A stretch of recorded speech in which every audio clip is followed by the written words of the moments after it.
The greatest remedy for anger is delay. The greatest remedy for worry is acceptance. Most people exhaust themselves caring about everything: outcomes they can't control, opinions they can't change, futures they can't predict. They carry the weight of 1,000 imagined disasters while missing the quiet peace available in this actual moment.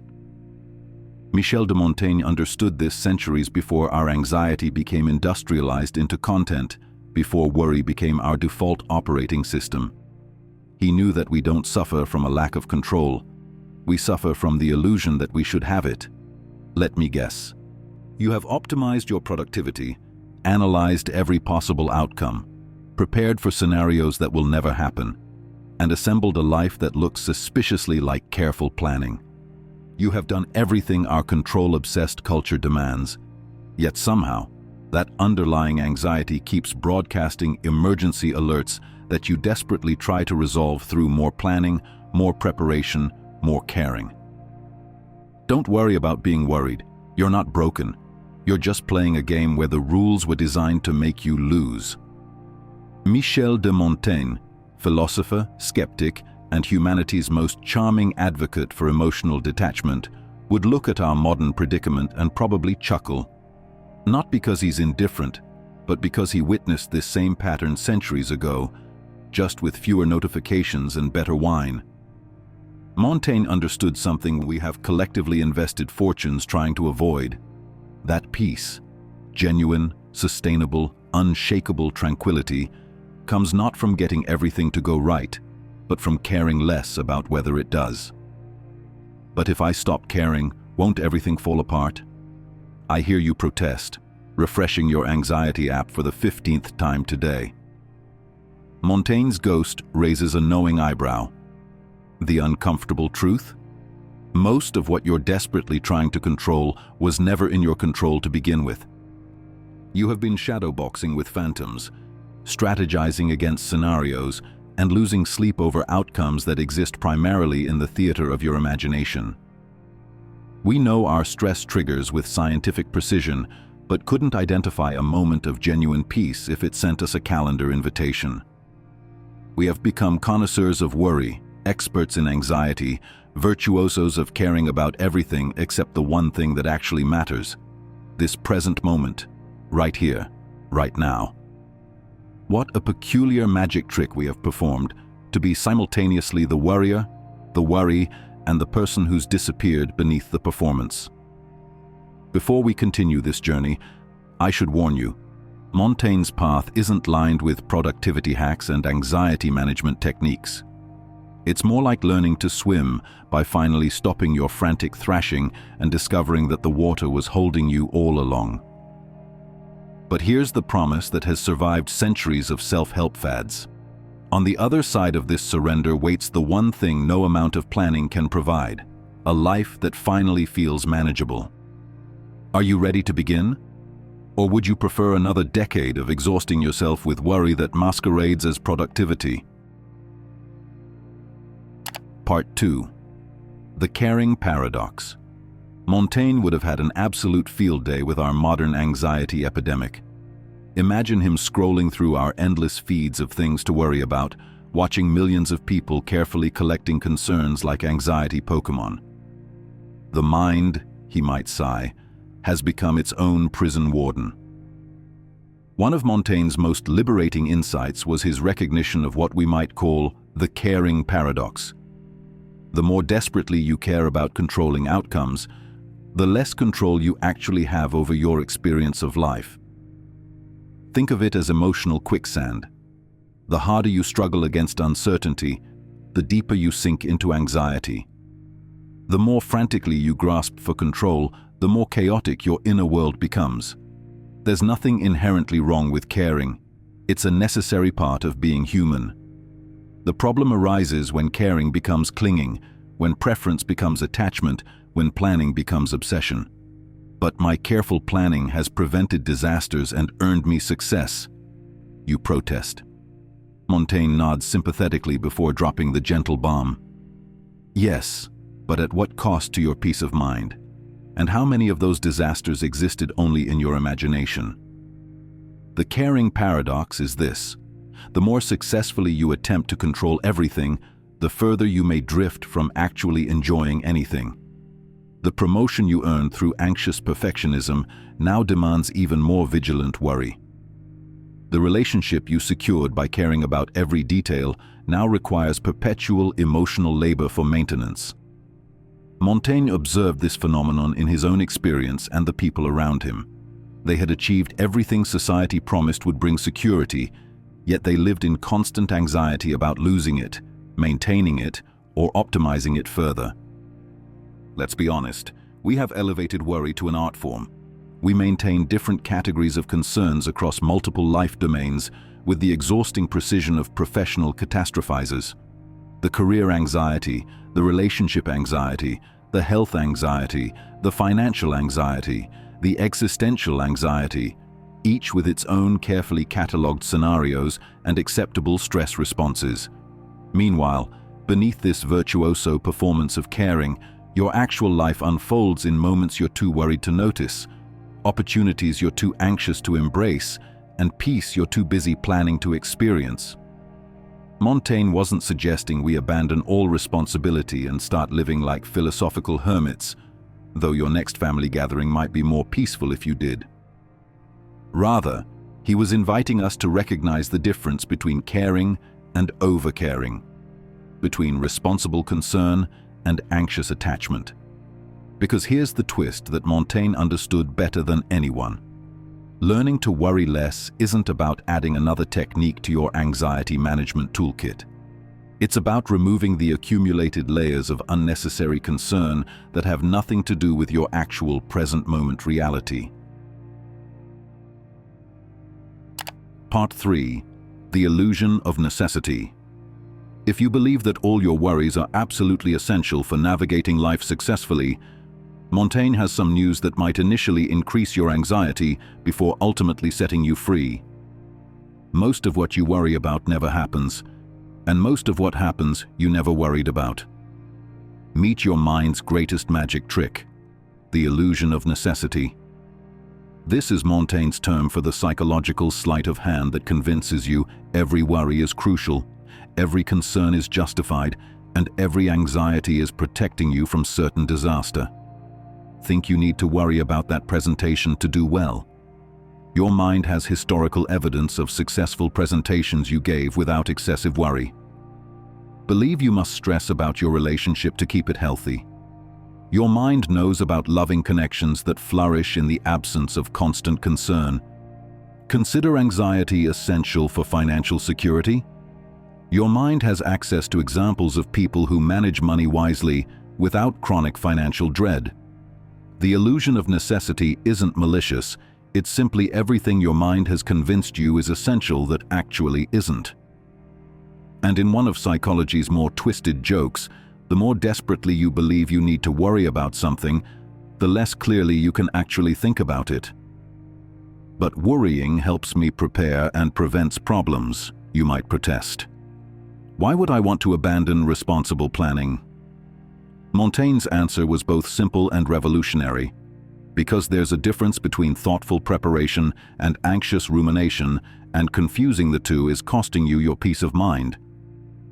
Every moment you spend in anxious projection about future scenarios is a moment stolen from present moment awareness where actual solutions and opportunities exist. Ever found yourself so worried about a conversation that you couldn't be present during the actual conversation? Or felt so anxious about a potential problem that you created real problems through your anxiety?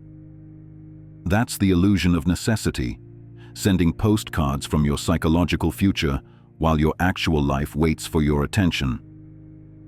The most fascinating part? We're remarkably skilled at maintaining anxieties that serve no practical purpose while ignoring the simple actions that could actually address our concerns.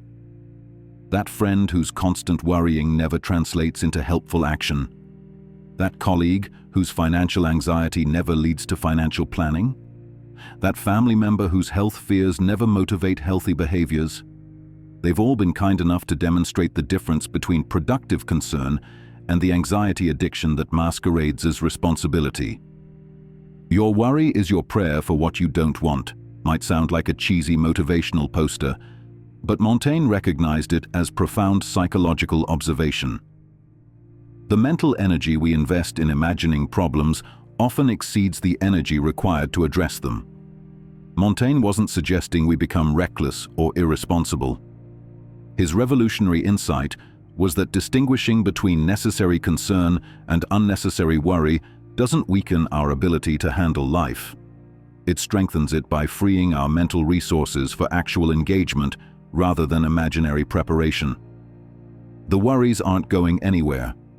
The question is whether you'll learn to evaluate them consciously rather than be overwhelmed by them automatically. Part 4. The uncomfortable art of letting go. If learning to worry less sounds like a pleasant weekend workshop involving meditation cushions and inspirational quotes, Montaigne would like a word. The process he practiced, what we might call philosophical detachment, is less spa retreat and more psychological boot camp for releasing control. Letting go isn't giving up, it's waking up. It's not about becoming passive or indifferent. It's about discovering that your frantic mental activity was often preventing the very outcomes you were trying to achieve. But I have spent years developing these concern systems. You protest. I have the worry protocols, the anxiety management strategies, the carefully calibrated contingency plans. Are you saying that's not helping me? Montaigne's response would be characteristically gentle but uncompromising. What would remain of your peace if you lost everything you couldn't actually control anyway? Ouch. Letting go begins with a disturbing recognition. Much of what you consider necessary worry was installed by family systems, cultural programming, and social conditioning before you had any say in the matter.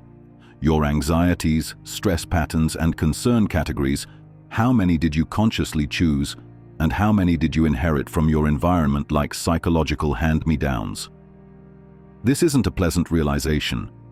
In fact, it often arrives as what Montaigne called the awakening, that moment when the mental habits you have dutifully maintained suddenly feel like someone else's anxiety that you've been managing at the cost of your own serenity. The first half of life, Montaigne observed, is necessarily about learning to navigate external demands, understanding expectations, building competence, establishing security. But wisdom requires something deeper, learning to distinguish between what deserves your mental energy and what's simply mental noise disguised as important thinking. This is where letting go gets uncomfortable. It requires questioning every worry you've taken for granted. It means facing the parts of life you can't control and the peace you have abandoned. It demands differentiating between the voice of genuine intuition and the chatter of habitual anxiety. And here's where Montaigne's approach diverges dramatically from our fix-everything culture. Learning to worry less isn't something you accomplish through a technique or system. It's not a destination, but a daily practice of releasing attachment to outcomes you were never meant to control. So what's the point, you might reasonably ask, if I will always have some level of concern about my life? Montaigne's answer speaks to something deeper than our problem-solving mindset can readily grasp. The point isn't to eliminate all care, but to be transformed by the practice of distinguishing between care and worry. Each moment of choosing presence over projection, each instance of accepting uncertainty without adding mental commentary. These don't just change what you think about. They change the quality of your daily experience. Because life lived from acceptance, even imperfectly, has a different texture than life lived from constant concern. It carries a lightness, a flow, and a responsiveness that no amount of planning can provide. Part 5. The wisdom of strategic indifference. Just when you think Montaigne's philosophy couldn't get any more liberating, he introduces a concept that makes modern stress management look primitive: strategic indifference. This isn't about not caring about anything, it's about becoming exquisitely selective about what deserves your mental and emotional investment. It's the art of caring deeply about what matters while remaining beautifully indifferent to what doesn't. That drama at work that everyone's discussing. Strategic indifference evaluates whether your emotional investment will change anything or simply drain your energy. The social media argument that triggered your need to respond. Strategic indifference asks whether this interaction serves your peace or feeds your ego. The family member's criticism that usually sends you into defensive spirals. Strategic indifference wonders whether their opinion actually impacts your life or just your pride.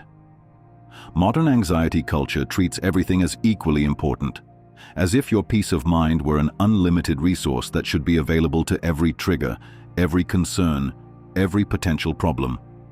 Montaigne, with characteristic wisdom, recognized this as a recipe for exhaustion. The meeting of attention and worthy objects, Montaigne might have written, is like the contact of sunlight and soil. If there is proper discrimination, something beautiful grows. He understood that attention, like sunlight, nourishes whatever it touches. So choose carefully what you illuminate with your concern. If this sounds like emotional coldness, you're missing the profound warmth of this approach. Strategic indifference isn't about becoming disconnected. It's about becoming so connected to what truly matters that you naturally disengage from what doesn't. The fascinating thing about strategic indifference is that it tends to improve every relationship and situation you apply it to. When you stop caring about controlling outcomes, you become more present to actual possibilities. When you release attachment to being right, you become more capable of being helpful. When you quit investing energy in others' opinions, you become more available for genuine connection. But this sounds dangerously close to not caring about anything, you protest, clutching your responsibility like a security blanket. Perhaps. But Montaigne would gently suggest that our insistence on caring about everything equally might itself be a form of emotional hoarding, afraid of missing something important. We collect concerns like psychological insurance policies, ending up too weighted down to move gracefully through our actual lives. Whether you embrace strategic indifference as a life philosophy or simply as a practical tool, Montaigne's insight remains powerful. Learning to care selectively isn't selfish. It's essential for having enough emotional resources available for what and whom you choose to love. In a world determined to capture your attention and capitalize on your concerns, strategic indifference stands as a reminder that your peace of mind is not a renewable resource, and that sometimes the most loving thing you can do is simply not care about things that don't deserve your care. Part 6. The Alchemy of Acceptance. If there's one thing Montaigne understood better than perhaps anyone, it's that emotional freedom doesn't occur through controlling circumstances, but through accepting what cannot be changed while acting on what can be influenced. Modern self-help culture, with its relentless focus on manifestation and control, would have puzzled Montaigne. He knew that authentic peace occurs precisely through the marriage of acceptance and action, embracing what is while engaging with what's possible. But shouldn't I be working to change everything I don't like about my situation? You ask, highlighting passages in yet another book promising total life transformation. Montaigne's answer would be both compassionate and practical.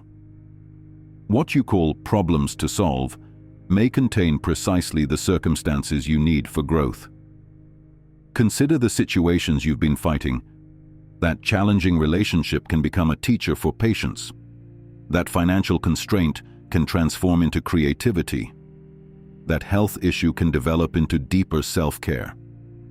The question isn't how to eliminate these challenges, but how to work with them skillfully so they serve rather than drain your development.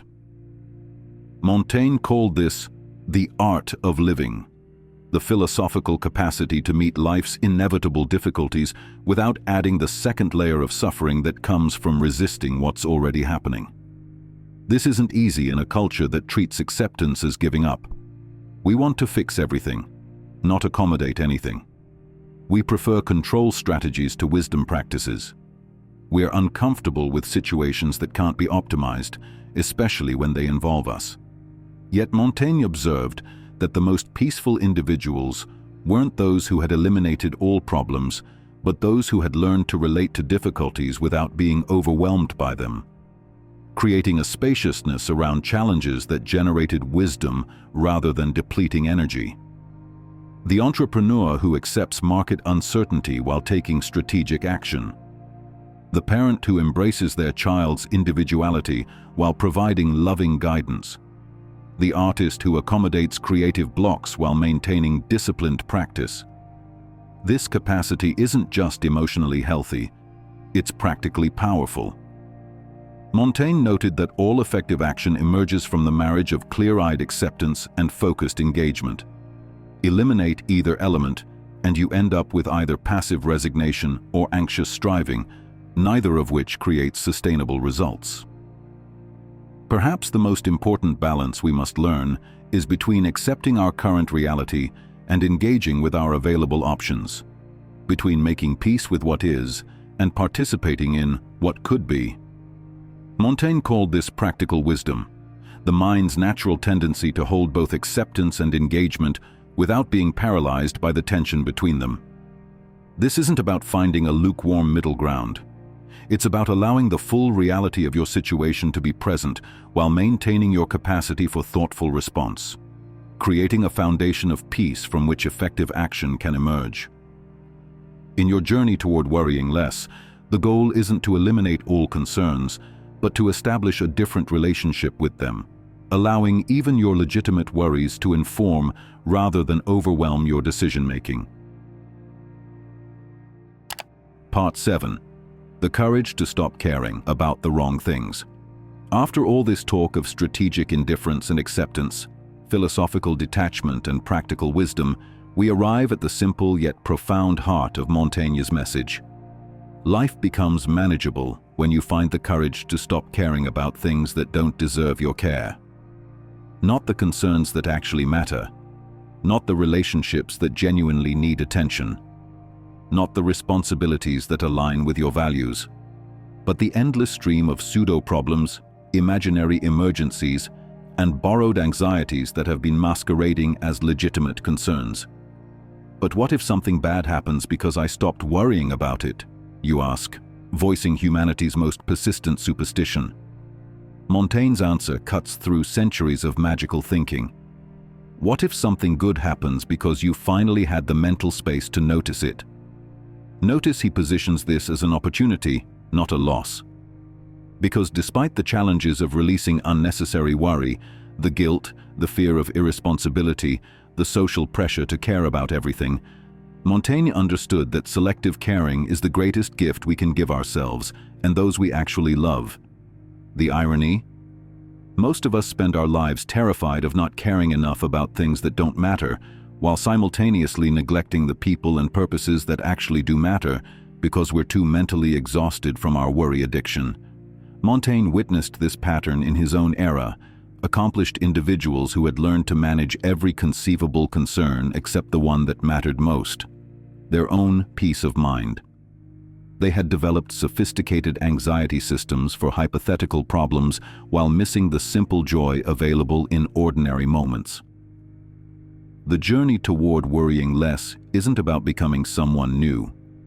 It's about having the courage to release what was never yours to carry in the first place. It's about reclaiming the mental energy you've been investing in imaginary problems and redirecting it toward actual opportunities. And here's the beautiful paradox Montaigne discovered. The less you worry about everything, the more present you become for anything. Selective caring doesn't isolate you from life. It creates the possibility for genuine rather than anxious engagement. This is the ultimate promise of Montaigne's philosophy. Not that you'll never encounter difficulties or feel concern, but that you'll become skillful at distinguishing between productive attention and mental noise, capable of meeting life's actual challenges without drowning in imaginary ones. In a world increasingly engineered to capture your attention and monetize your anxiety, the revolutionary act is to become the one thing algorithms can't manipulate: a person who cares selectively, thinks independently, and finds peace in the space between what you can control and what you must accept. Life doesn't begin when you've solved all your problems or eliminated all uncertainty. It doesn't begin when you've finally optimized every variable or prepared for every contingency. Life begins at that precise moment when you make the courageous decision to stop carrying concerns that were never yours to bear and start engaging with the reality that's actually available right here, right now.